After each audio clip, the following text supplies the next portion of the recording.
One, two, one, two, three.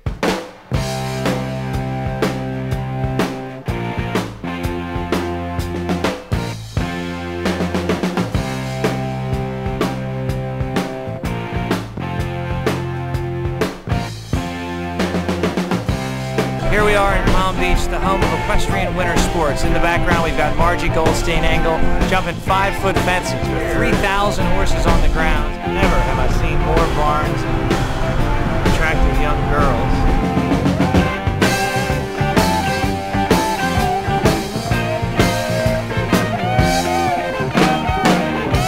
A good thoroughbred is like a Jaguar Cadillac. It's like a great, great car. I'm 52. I'm physically all right. I probably will keep jumping in the show until I'm physically afraid.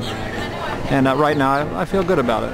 I've been riding about 25 years. The courses have changed quite a bit. They're very careful now. The poles are very light. They're all machine made, so they're very symmetrical. And they roll very easy. The cups are a lot flatter. And the course is a lot more technical. You need a lot more rideability and a horse with a little more quality than you used to. When we first came to Wellington, which is so long ago I don't remember, but I think about 20 years ago, we had about 300 horses here, and now we got about 4,000 horses. Everything is more and more and more. The numbers are more. Everything's better too. People talk about the old days being wonderful. The old days sure were good, but everything is better now too. The courses are better, the footing is better, the horses are better, the riders are better. Everything is just on track with improvement in our sport. Now we have a 250-acre facility that we're working on to house all those horses and produce a horse show. Sure, there were very nice things about those days. There was more space to ride. There was, it wasn't as big, but things change, and we have to accept the change, I guess. Tell me what you're doing. Putting studs in, so they get a little traction in the grass. It's pretty dry. If it gets broken up, or if there's a lot of rain, you need bigger studs.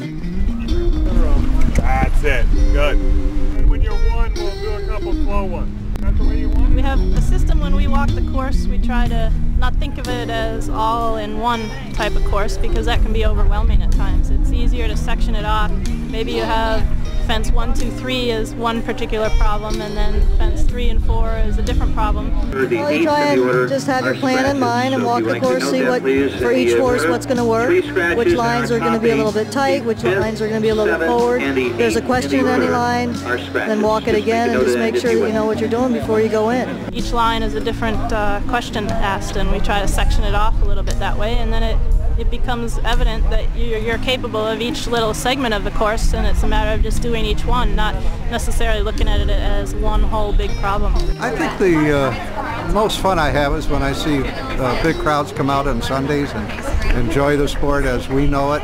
Taking a horse that we've picked out ourselves and seeing how far we can go with it.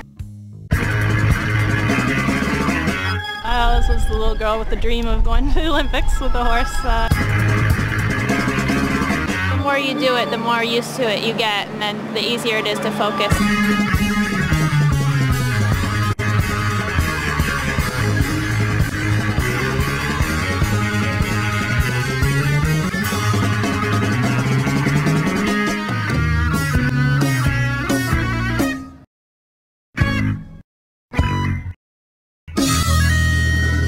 You've got to work really hard, and you've got to have a feel for the horses, and you've gotten the opportunity to ride a lot of different horses, and that always helps.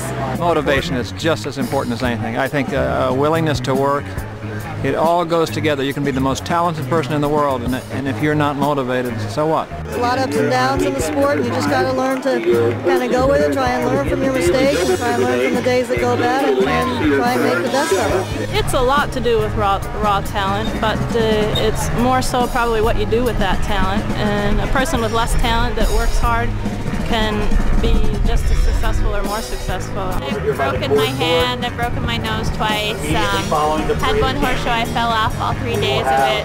Riding can really humble you, and you've got to be able to take the ups and the downs.